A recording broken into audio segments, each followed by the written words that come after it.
আল্লাহ রাব্বুল আলামিন বলেন, ও ঈমানদাররা, আলা দুল্লুকুম আলা তিজারা, আমি কি তোমাদেরকে এমন একটা ব্যবসার কথা বলবো যেই ব্যবসাটা করলে তুনজিকুম মিন আযাবিন আলীম, আমি আল্লাহ রাব্বুল আলামিন তোমাদেরকে জাহান্নামের কঠিন আযাব থেকে মুক্ত করে দেব।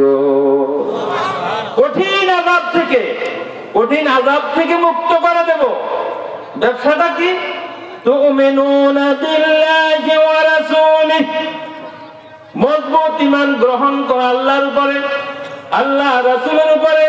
ওয়া তুজাহিদুনা ফি সাবিলিল্লাহি বিআমওয়ালিকুম ওয়া আনফুসিকুম, আর তোমার আমি যে জান দিয়েছি, যে মাল দিয়েছি, জান এবং মাল দিয়ে আল্লাহ রাস্তায় জিহাদ করে, এটা হলো তোমার ব্যবসা।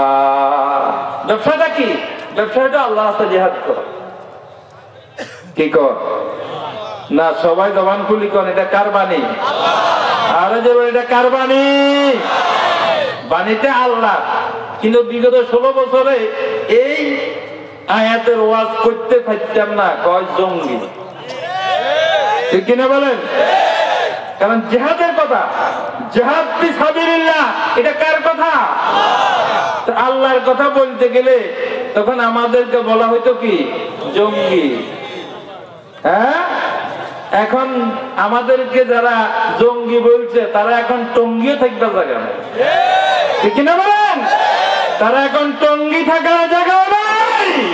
এবং আল্লাহ বলছে, আমার আরাদান যিকরি ফাইন্না লাহুম আইশাতান দানকা, যারা আমার কোরআনের সাথে বেয়াদবি করেছ, কোরআনের মুফাসসিরের সাথে বেয়াদবি করেছ, আমার আলেমদেরকে জেলের ভিতরে কষ্ট দিয়েছ, আমার সাইদিকে হত্যা করেছ, তোমার জায়গা বাংলাদেশে নাই, সারা পৃথিবীতে তোমার জায়গা নাই।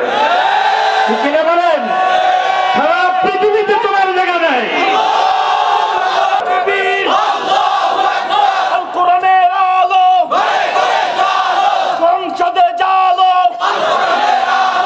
আলহামদুলিল্লাহ, আলহামদুলিল্লাহ।